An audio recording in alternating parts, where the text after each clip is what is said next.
বিসমিল্লাহির রহমানির রহিম। প্রিয় শিক্ষার্থীবৃন্দ, আসসালামু আলাইকুম ওয়া রাহমাতুল্লাহি ওয়া বারাকাতুহু। আজ তোমাদেরকে কম্বিনেশন পড়ানো হবে। কম্বিনেশন শব্দের অর্থ হলো দল গঠন করা। কিছু সংখ্যক জিনিস থেকে একই পরিমাণে অথবা তার থেকে কম সংখ্যক জিনিস নিয়ে আমরা কত প্রকারের দল গঠন করতে পারি, সেই গঠন করার যে উপায় সেটাই হলো তোমার কম্বিনেশন। এখানে n হলো মোট জিনিসের সংখ্যা,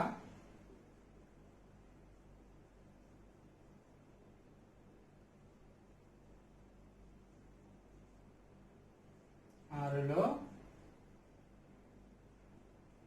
ব্যবহৃত জিনিসের সংখ্যা। n সংখ্যক জিনিস থেকে যদি আমরা 8 সংখ্যক জিনিস নিয়ে দল গঠন করতে চাই, তাহলে সেই দল গঠিত দলকে প্রকাশ করা হবে NCR দ্বারা। এই কম্বিনেশন থেকে আর লেখা হয়েছে। এই NCR তার সূত্র হলো factorial n factorial r n minus r factorial. ধরুন আমাদের NPR ছিল, NPR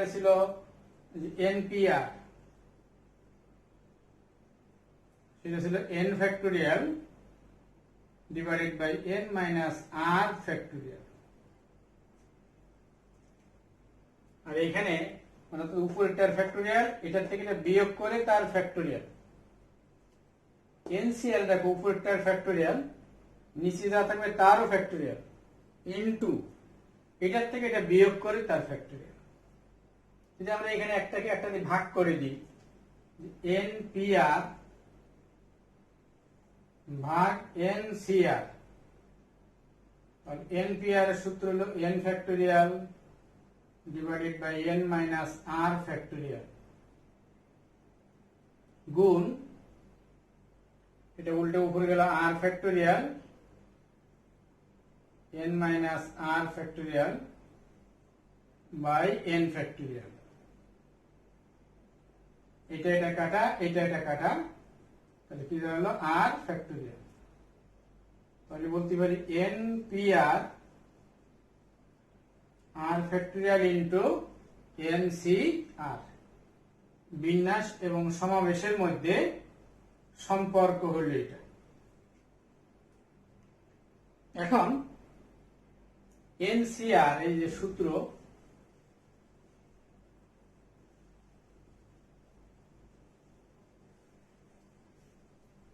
NCR এর যে সূত্র পেলাম,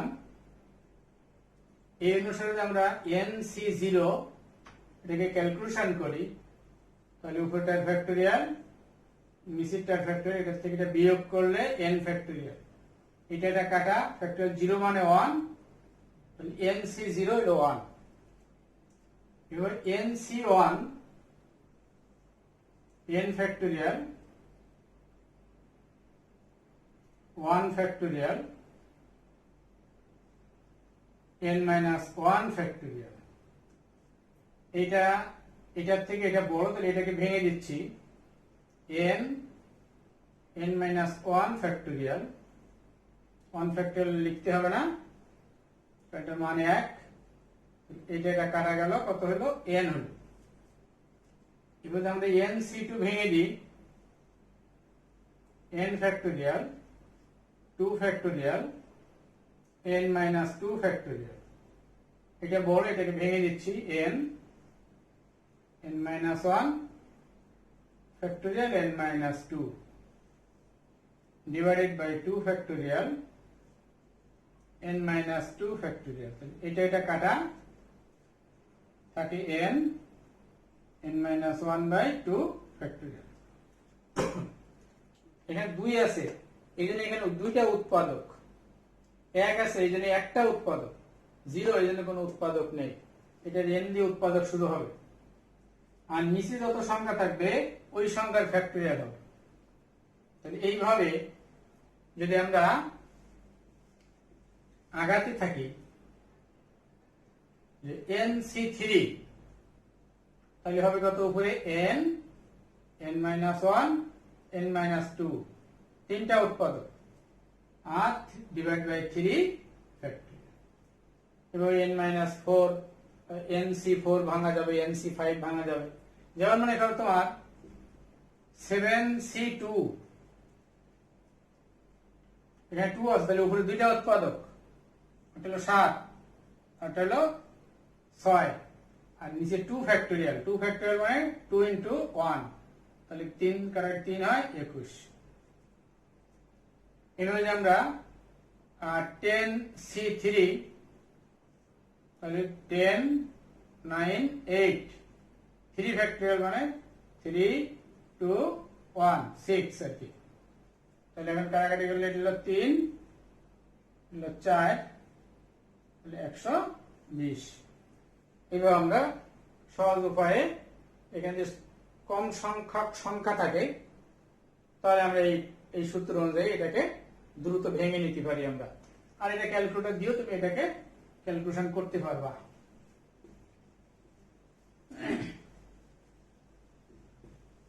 তাহলে 1 নম্বর সূত্র দাঁড়ালো, কম্বিনেশনের যে সূত্র পেলাম আমরা,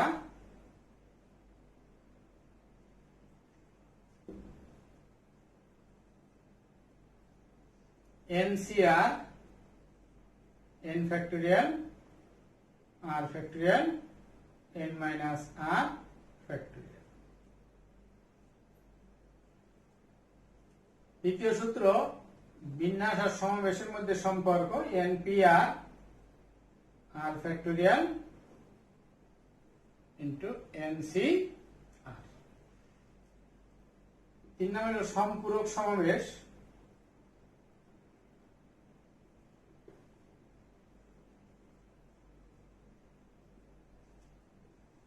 NCR NC n minus r, এগুলো সম্পূরক সমাবেশ। এই তিনটা সূত্র দিয়ে চ্যাপ্টারে ম্যাক্সিমাম অঙ্ক করতে হবে। আমরা এখন একটা প্রমাণ আসি। প্রমাণ করো যে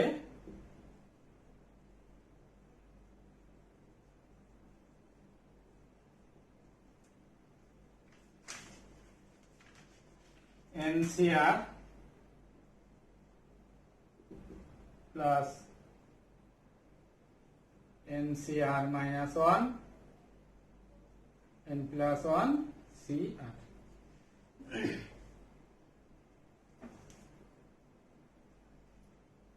এখানে দেখো দুইটা সমাবেশের যোগফল একটা সমাবেশ হয়েছে। উপরে দেখো সমান, এটাও n এটাও n, নিচে একটা যা থাকবে আর একটা তার থেকে এক কম থাকবে। এই দুইটার যোগফল হবে উপরে যা আছে তার সাথে এক যোগ, আর নিচে হবে যেটা বড় সংখ্যা সেটা হবে। যেমন মনে করো তোমার আছে 8c6, 8c7, দেখো উপরে সমান, এটার থেকে দেখো এটা এক কম আছে, আমি এটা আগে এটা এখানে আগে লেখা আছে পরে লিখছি, এটার থেকে এটা এক কম। এখানে 5ও থাকতে পারে, এখন 5, বা এখানে 7 থাকতে পারে, 7 দিয়ে বোঝাচ্ছি। তাহলে কি হবে, উপরে যা আছে তার সাথে এক যোগ, তাহলে 8 যোগ 1 9 c, নিচে বড় যেটা সেটা, নিচে বড় হলে কত 7। তাহলে এটা রেজাল্ট এই যে সূত্র অনুযায়ী যেখানে 7 আছে, 7 বার উৎপাদক লেখা অনেক কষ্ট, তার থেকে এই সূত্র বসাইতে হবে। তাহলে 9 ফ্যাক্টরিয়াল 7 ফ্যাক্টরিয়াল, এটার থেকে এটা বিয়োগ করলে 2 হয় 2 ফ্যাক্টরিয়াল। 9 বড়, তাহলে 9 8 into 7 factorial divide by 7 factorial. 2 কে ভেঙে দাও, 2 into 1, এটা কাটা গেল 4 4 9 36, তাহলে রেজাল্ট আসলো 36। ও এটা প্রমাণ করব, খুব ইম্পর্টেন্ট প্রশ্ন, প্রায় পরীক্ষায় আসে এটা। তাহলে আমরা লেফট হ্যান্ড সাইডে আসি,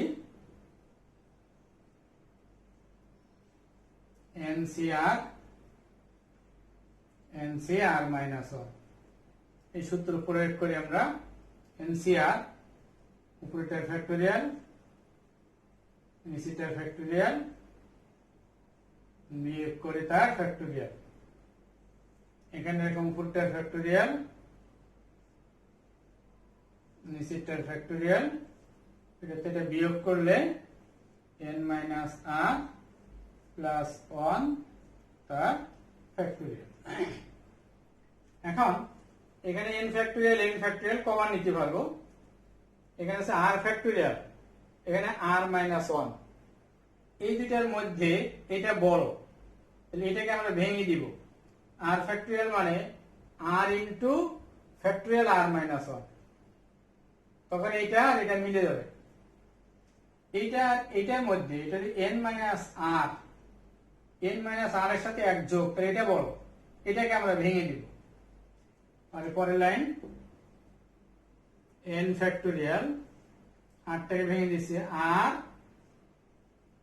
এক কমে গেলে r মাইনাস 1 ওই এটার সাথে মিলে যাচ্ছে, এই জন্য আর ভেঙে দিব না, factorial r minus 1 into n minus r factorial plus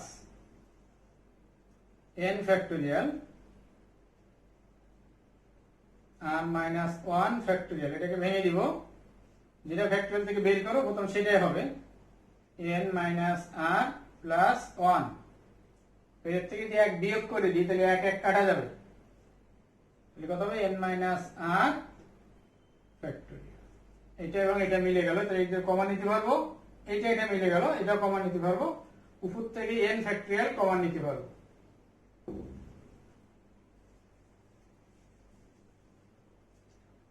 তাহলে আমার এখন কমন যাচ্ছে n ফ্যাক্টোরিয়াল উপরে, আর নিচে যাচ্ছে r মাইনাস 1 ফ্যাক্টোরিয়াল, আর যাচ্ছে n মাইনাস r ফ্যাক্টোরিয়াল।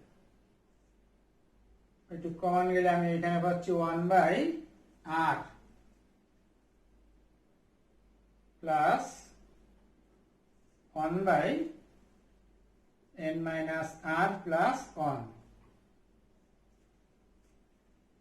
পরের লাইন এখানে যা আছে তাই আবার লেখো, এটা ওইটা হবে n factorial r minus 1 factorial n minus r factorial, এখানে লসাগু করছি আমি এখন, into r into n minus r plus 1, n minus r plus 1 plus r, আর কাটা,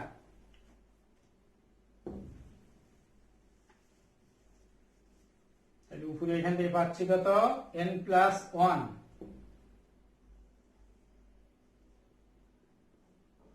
ইনটু আর কত আছে n ফ্যাক্টোরিয়াল, নিচে এই r আর r মাইনাস 1 একসাথে করে লিখি, r into r minus 1 factorial, এটা একসাথে করে লিখি n minus r plus 1 into n minus r factorial.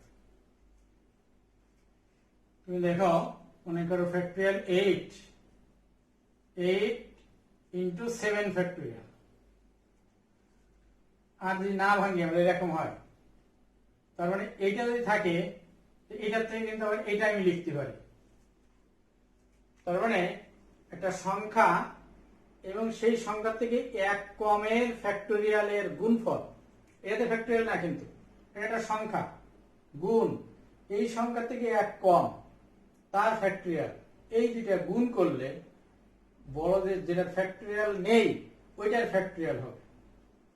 এখানে দেখো এখানে n প্লাস 1 মানে 8 আর কি, আর এর থেকে দেখো এক কম হইলে এটা, এই দুইটা গুণ, তাহলে এই দুইটা মিলি হবে n প্লাস 1 ফ্যাক্টোরিয়াল, এই সূত্র এই অনুযায়ী n প্লাস 1 ফ্যাক্টোরিয়াল। এখানে একই দেখো এটার থেকে এটা এক কম আছে, তাহলে এখানে হবে r ফ্যাক্টোরিয়াল, দেখো এটার থেকে এটা এক কম আছে, তাহলে এখানে হবে n minus r plus 1 factorial. এখন এইটাকে এইটা লেখা যায়, পরের লাইন সমান সমান n প্লাস 1 cr তাহলে আমরা এইটার থেকে এটা কিভাবে লিখলাম, ওই যে কম্বিনেশনের সূত্র অনুযায়ী, যে এখানে n+1 আছে, তাহলে এটার ফ্যাক্টরিয়াল, নিচেরটার ফ্যাক্টরিয়াল, এটার থেকে এটা বিয়োগ করে দেখো এটা হয় তার ফ্যাক্টরিয়াল। তাহলে আমরা এই লাইন থেকে এটা লিখতে পারি, এবং এটা আমার রাইট হ্যান্ড সাইডে আছে, তাহলে সমান সমান right hand side equal to, সুতরাং লেফট হ্যান্ড সাইড আর রাইট হ্যান্ড সাইড কি হলো, সমান হলো, তাই প্রমাণিত হলো এটা।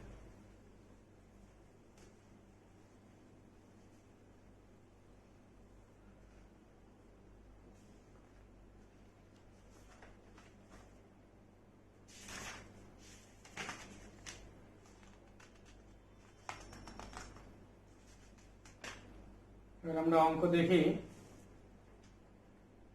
2 এর 3 নাম্বার।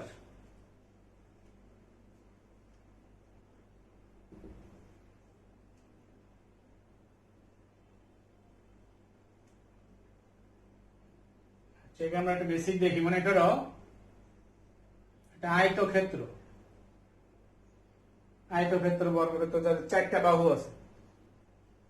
তাহলে এখন 4টি বাহু বিশিষ্ট একটি আয়তক্ষেত্র বা একটা 4টি বাহু বিশিষ্ট কোন সমতলিক ক্ষেত্র দ্বারা কয়টা কর্ণ তৈরি করা যায়, অথবা কয়টা ত্রিভুজ তৈরি করা যায়, এরকম বলতে পারে। এখন 4টি বাহু হলে কিন্তু বিন্দু হয় 4টা, দেখো এরকম যদি পঞ্চভুজ হয়, বিন্দু হয় দেখো 5টা। যত বাহু বিশিষ্ট বলবে ততটা কৌণিক বিন্দু থাকবে। এখন 12 বাহু বিশিষ্ট কোন সমতলিক ক্ষেত্র হলে 12টা কৌণিক বিন্দু হবে। তোমার একটা কর্ণ তৈরি হয়, এটা মানে এটা একটা কর্ণ, কয়টা বিন্দু সংযোগে হয়েছে, 2টি বিন্দু। আবার এটা এই বিন্দু আর এই বিন্দু মিললে একটা ত্রিভুজ হয়, ত্রিভুজ হতে হলে 3টা বিন্দু লাগবে, আর কর্ণ হতে হলে তোমার 2টা বিন্দু লাগবে। এখন টোটাল বিন্দু থেকে, যেমন এখানে 1 2 3 4টা বিন্দু আছে, 4টা বিন্দু থেকে যদি তুমি 2টা বিন্দু যোগ করো তাহলে একটা করে কর্ণ তৈরি হবে। তাহলে এখানে কর্ণের সংখ্যা পেয়ে যাব আমরা। আবার এই 4টা বিন্দু থেকে যদি আমরা 3টা বিন্দু যোগ করি তাহলে ত্রিভুজ পেয়ে যাব। 4টা থেকে 3টা নিচ্ছ, 4c3 ত্রিভুজের সংখ্যা, কর্ণের সংখ্যা হবে 4c2। কিন্তু কর্ণের ক্ষেত্রে যেমন এই 2টা বিন্দু কিন্তু যোগ হয়, এই 2টা বিন্দু যোগ হয়, এইটাও হয়, এটা হয়, আবার এই 2টা বিন্দু যোগ হয়। এখানে 2টা করে বিন্দু যোগ হয়েছে কয়বার, 1 বার 2 বার 3 বার 4 বার 5 বার 6 বার। তার মানে 4টি থেকে তুমি যদি 2টা বিন্দু নিয়ে কর্ণ তৈরি করো তাহলে 4c2 কর্ণের সংখ্যা। সে সূত্র অনুযায়ী নিচে 2 আছে, তাহলে উপরে 2টা উৎপাদক, 4 × 3, 2 এর ফ্যাক্টরিয়াল মানে 2 × 1, এই দেখো 6টি হচ্ছে কর্ণ। কিন্তু আসলে কর্ণ তো 2টা, তার মানে পার্শ্বস্থ যে বাহুগুলো এরা তো আর কর্ণ হতে পারবে না। তাহলে পার্শ্বস্থ যদি তোমার 4 বাহু থাকে তাহলে পার্শ্বস্থ বাহু আছে 4টা, 12 বাহু বিশিষ্ট হলে 12টা হবে, তখন এর থেকে 4 বিয়োগ করে দিতে হবে, তাহলে কর্ণের সংখ্যা হয়ে যাবে 2টি।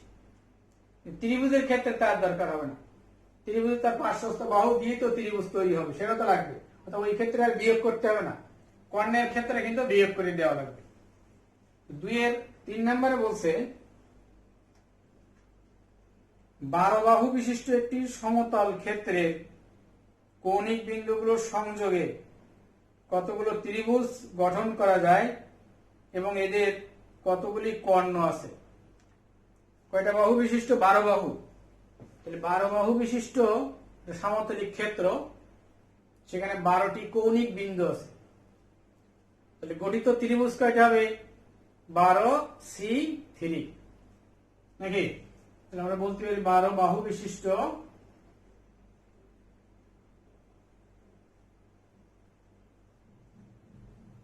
সমতলিক ক্ষেত্রের 12টি কৌণিক বিন্দু আছে,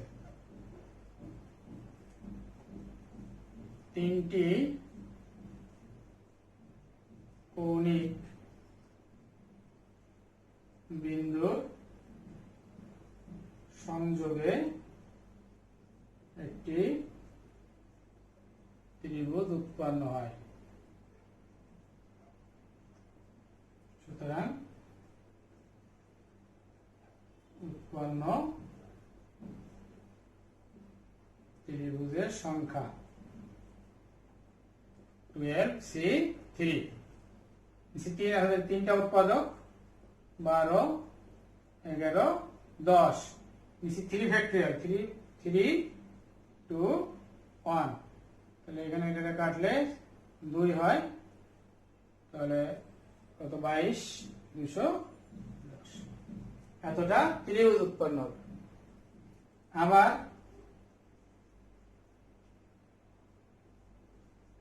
দুটি বিন্দুর সংযোগে একটি কর্ণ বা সরলরেখা হয়। সুতরাং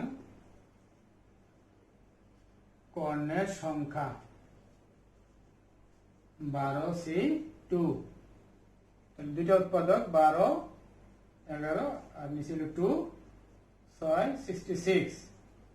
কিন্তু পার্শ্বস্থ 12টি বাহু কি হতে পারবে না? কর্ণ হতে পারবে না। কিন্তু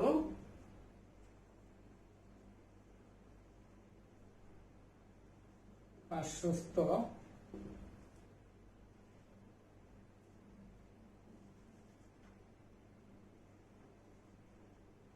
পাশের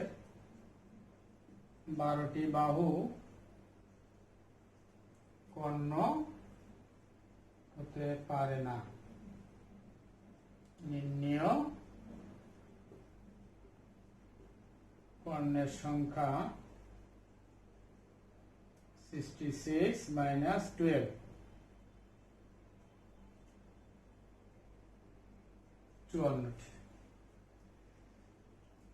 পরে দেখো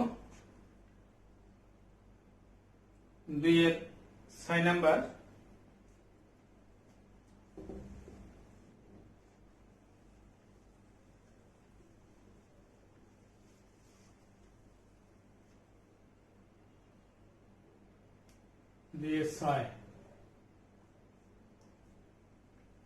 এখানে বলছে যে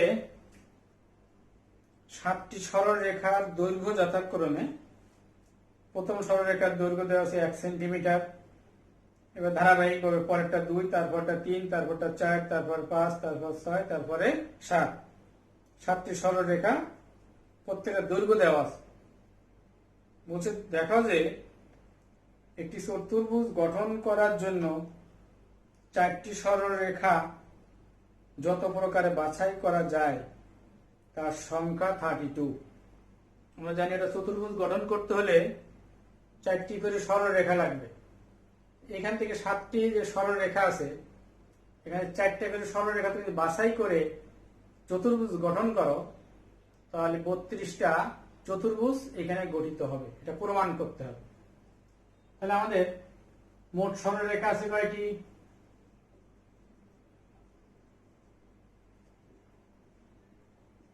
7টি,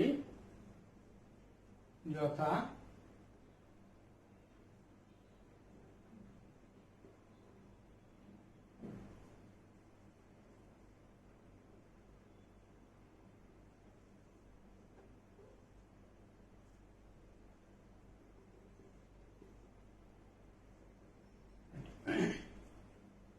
এটা চতুর্ভুজ গঠন করতে হলে কয়টা করে নেওয়া লাগবে? 4টি।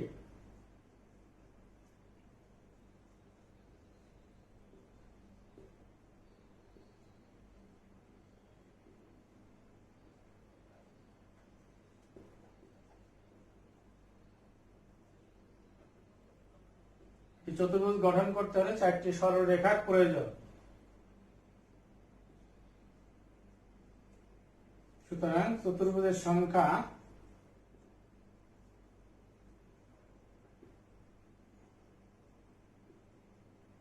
7টার থেকে 4টি নিতে হবে, তাহলে 7C4।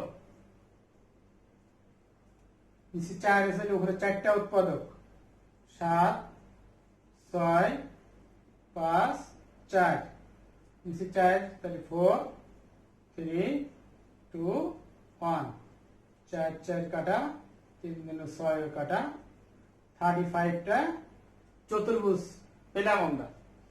কিন্তু আগে প্রমাণ করতে বলছে 32 চতুর্ভুজ হবে, মানে এখানে 3টা চতুর্ভুজ বেশি হয়েছে। এখন চতুর্ভুজের কন্ডিশন আছে। কন্ডিশন হলো যে কোনো 3টি বাহুর যোগফল চতুর্থটি থেকে বেশি হবে, তার দৈর্ঘ্য চতুর্থটার থেকে বেশি হতে হবে। যেমন মনে করো তুমি, অর্থাৎ তুমি মনে একটা বাহু নিচে 1, একটা নিচে 2, একটা হলো 3, এদের যোগ করে দেখলে হলো 6 হলো। আরেকটা 6 সেন্টিমিটার বাহু বিশিষ্ট আরেকটা নিলে, এই 3টার যোগফল এটার থেকে তার বড় হয়নি। অর্থাৎ তুমি যে ক্ষেত্রে 1 3 1 2 এবং 3 আর 6 এই 3টি সরলরেখা বাছাই করছো, সেটা কিন্তু তোমার চতুর্ভুজ তৈরি হবে না। আবার দেখো, এখানে হলো 1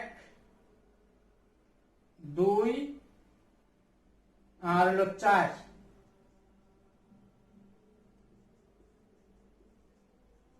এগুলো যোগ করলে হয় 7, আর এখানে আরেকটি বাহু আছে 7।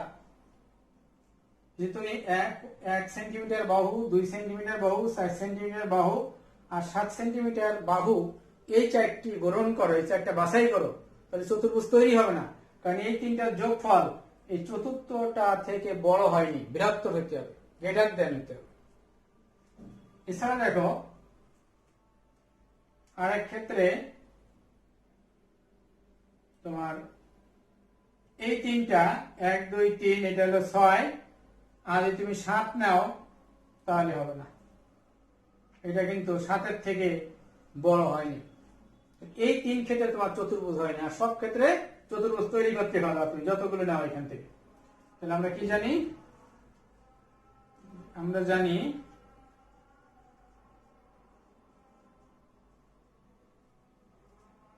চতুর্ভুজের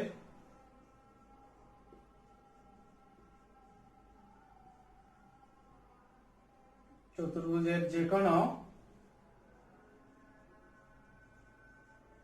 3 বাহুর যোগফল চতুর্থ বাহু অপেক্ষা বৃহত্তর। এখানে 1 2 3 6, এটা একটা কমা, 1 2 3 7 এবং 1 2 4 7 বাহুগুলো বাছাই করলে চতুর্ভুজ গঠিত হয় না।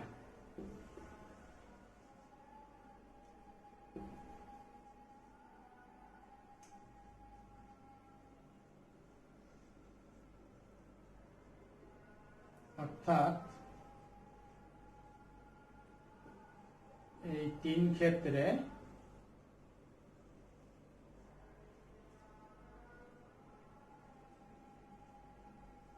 চতুর্ভুজ হয় না। সুতরাং চতুর্ভুজের সংখ্যা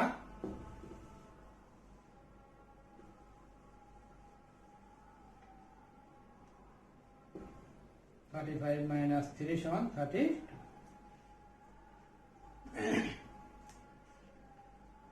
এরপর হলো 3-এর 2 নাম্বার।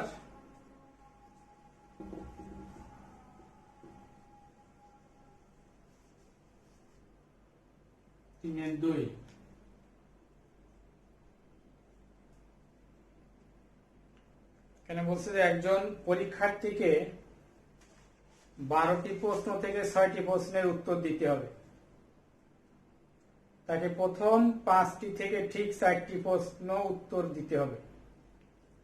লক্ষ্য করো, টোটাল প্রশ্ন আছে 12টা। এখন এই 12টি প্রশ্নকে দুইটা ভাগে ভাগ করেছে। মনে করো এটা এ বিভাগে 5টি প্রশ্ন আছে এখানে, 1 number, 2 number, 3 number, 4 number, 5 number, এখানে এরকম 5টা প্রশ্ন আছে এ বিভাগে। বি বিভাগে প্রশ্ন আছে তাহলে আর 7টা, এই 6, 7, 8 এরকম এখানে আরো 7টা প্রশ্ন, তাহলে টোটাল 12টা প্রশ্ন। কন্ডিশন দিচ্ছে যে প্রথম 5টি থেকে ঠিক 4টি প্রশ্ন উত্তর দিতে হবে, কম্পালসারি করে দিছে। এই 5টা থেকে 4টা অবশ্যই উত্তর দিতে হবে। এখন টোটাল অ্যান্সার করতে হবে কয়টা? 12টি থেকে তাকে 6টি প্রশ্নের উত্তর দিতে হবে। 12টি থেকে 6টি উত্তর দিতে হবে, কিন্তু এইটুক থেকে তাকে 4টা দিতে হবে। তাহলে বি সেকশন থেকে তাকে দিতে হবে 2টি। এখন এই প্রথম 5টি থেকে যে 4টি প্রশ্ন সে বাছাই করবে, সে কতভাবে বাছাই করতে পারে? সে মনে করে 1 নাম্বার প্রথমে এই সেটটা দিতে পারে, আবার এখানে 2 নাম্বার দিল না, 1, 3, 4, 5 দিতে পারে। মনে করো 3 নাম্বার দিল না, 1, 2, 4, 5 দিতে পারে। 4 নাম্বার দিল না, 1, 2, 3, 5 দিতে পারে। এইভাবে সে কতভাবে বাছাই করতে, মনে করো সে 1 নাম্বার না দিয়ে 2, 3, 4, 5 দিল। এইভাবে সে কতভাবে বাছাই করতে পারে সেটা প্রথমে 5টা থেকে 4টা প্রশ্নকে কতভাবে বাছাই করতে পারে বের করো। এরপর অবশিষ্ট প্রশ্ন থাকে 7টা, 7টার থেকে সে কয়টা বাছাই করবে? 2টা। তো সে বাছাইয়ের উপায় কত? 7C2। আর এখানে 5টা থেকে 4টি বাছাইয়ের উপায় কত? 5C4। তাহলে আমরা লিখতে পারি কি 12টি প্রশ্ন থেকে 6টি প্রশ্নের উত্তর দিতে হবে।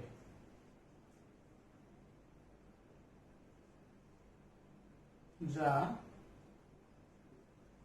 এমন হবে যে প্রথম 5টি থেকে 4টি এবং অবশিষ্ট 7টি থেকে 2টি। সুতরাং 5টি প্রশ্ন থেকে 4টি প্রশ্ন 5C4 উপায়ে এবং 7টি প্রশ্ন থেকে 2টি প্রশ্ন 7C2 উপায়ে বাছাই করা নির্ণয়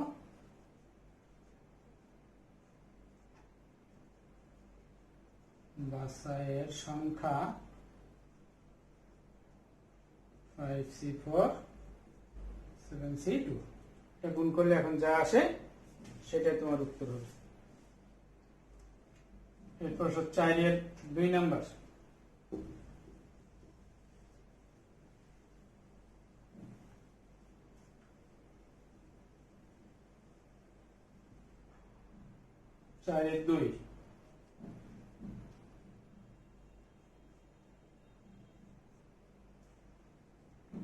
এখানে বলছে 6 জন ও 8 জন খেলোয়াড়ের 2টি দল থেকে 11 জন খেলোয়াড়ের একটি ক্রিকেট টিম কতভাবে গঠন করা যাবে, যেখানে 6 জনের দল থেকে অন্তত 4 জন খেলোয়াড় ওই টিমে থাকবে। আমাদের এখানে এটা হলো 6 জনের দল,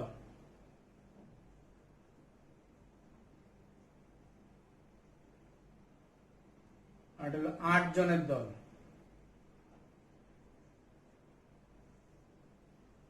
এখন তোমাকে 11 জন খেলোয়াড় একটা ক্রিকেট টিম গঠন করতে হবে। কন্ডিশন দিচ্ছে 6 জনের দল থেকে অন্তত 4 জন থাকতে হবে। এখান থেকে কমপক্ষে 4 জন থাকতে হবে, মানে অভিজ্ঞ খেলোয়াড়। এখানে তুমি 6 জনের নিতে পারো, তাহলে এখান থেকে কমপক্ষে 4 জন নিলে, মনে করে এখানে যদি 4 জন নাও, তাহলে 11 জন তৈরি করতে হলে এখান থেকে 7 জন নিতে হবে। এখানে তুমি যদি 5 জন নাও, তাহলে 11 জন তৈরি করতে হলে এখান থেকে 8 জন থেকে 6 জন নিতে হবে। এখানে তুমি যদি 6 জন নাও, তাহলে 11 জন তৈরি করতে হলে 8 জনের খেলোয়াড় দল থেকে 5 জন নিতে হবে। এই 3 উপায়ে আমরা এই 11 জনের টিমটা আমরা গঠন করতে পারবো। আমরা এটাকে মনে করে 1 নাম্বার দিলাম, এটা হলো 2 নাম্বার, এটা 3 নাম্বার। তাহলে আমরা উপরে বর্ণনা লিখবো 11 জনের, কি বলতেছে, 11 জন খেলোয়াড়ের একটি ক্রিকেট টিম। 11 জনের একটি ক্রিকেট টিম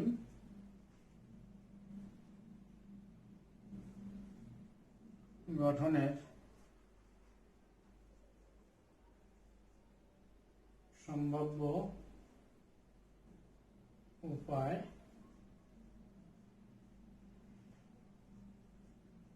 নিম্নরূপ হতে পারে।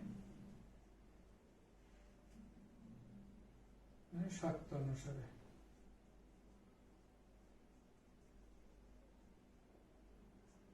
শর্ত অনুসারে 11 জনের একটি ক্রিকেট টিম গঠনের সম্ভাব্য উপায় নিম্নরূপ হতে পারে। কিভাবে হলো? 6 জনের দল থেকে যেহেতু কমপক্ষে 4 জন নিতে হবে, 4 জন নিলাম, তাহলে 4 জন নিলে 7 জন, এইভাবে 5 জন নিলে 6 জন, 6 জন নিলে 5 জন। তুমি এটা আগে লিখতে পারো, এটা পরে এটা, এখানে 6 থেকে শুরু করতে পারো। তাহলে একের ক্ষেত্রে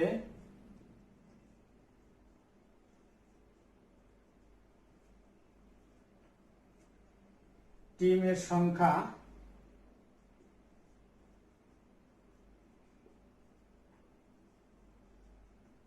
6 জন থেকে 4 জন, 6C4 গুণ 8 জন থেকে 7 জন, 8C7 গুণ করলে কত হয় এখানে লিখবা।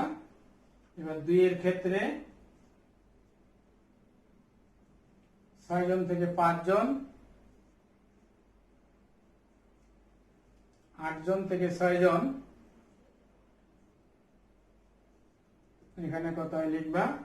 3 এর ক্ষেত্রে একই, 6 জন থেকে 6 জন, 8 জন থেকে 5 জন, কত এখানে লিখবা। তাহলে মোট বা নির্ণেয়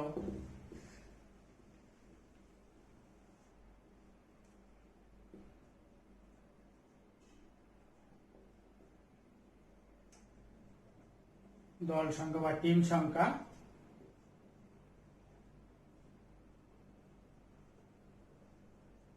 ওই 3টা যোগ হবে। প্রথমটা কত, এই 3টা এখানে কত কত পেয়েছে যোগ করে দিবা, যোগ করলে হয়ে যাবে। এরকম অনেক অঙ্ক আছে, তোমাদেরকে আরেকটা দেখাচ্ছি।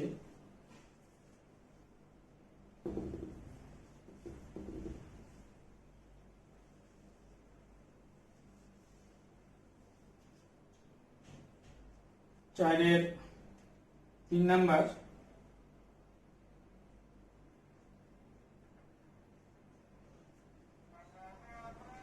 বলছে একজন পরীক্ষার্থীকে প্রতি গ্রুপে 5টি প্রশ্ন আছে, এমন 2টি গ্রুপে বিভক্ত 10টি প্রশ্ন থেকে 6টি প্রশ্নের উত্তর দিতে হবে। কোন গ্রুপ থেকে 4টির বেশি উত্তর দিতে পারবে না। সে কত প্রকারের প্রশ্নগুলো বাছাই করতে পারবে? টোটাল প্রশ্ন আছে 10টা, অ্যান্সার করতে হবে 6টা। 2টা গ্রুপ আছে, মনে করো গ্রুপ এ, প্রতি গ্রুপে কয়টা করে প্রশ্ন? 5টা। এখানে 5টা প্রশ্ন আছে। গ্রুপ বি, এখানে প্রশ্ন আছে 5টি, এখানে 5টি প্রশ্ন আছে।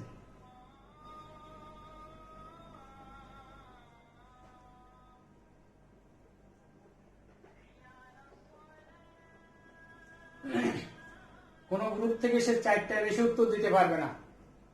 টোটাল অ্যান্সার করতে হবে 6টা। প্রথম মনে করো এখান থেকে 4টি উত্তর দিল, তাহলে এখান থেকে দেবে 2টা। 2, 4টার বেশি তো দেওয়া যাবে না, তাহলে এবার 3টা দিল, তাহলে এখানে হবে 3টা। 3, যদি 2টা দেয় তাহলে এখানে হবে 4টা। এইভাবে সে প্রশ্নগুলো বাছাই করতে পারবে। তাহলে উপরে এর আগে যেভাবে লিখলাম একইভাবে লিখবা, শর্ত অনুসারে 6টি প্রশ্ন বাছাইয়ের সম্ভাব্য উপায় নিম্নে দেখানো হলো। তাহলে এবার একের ক্ষেত্রে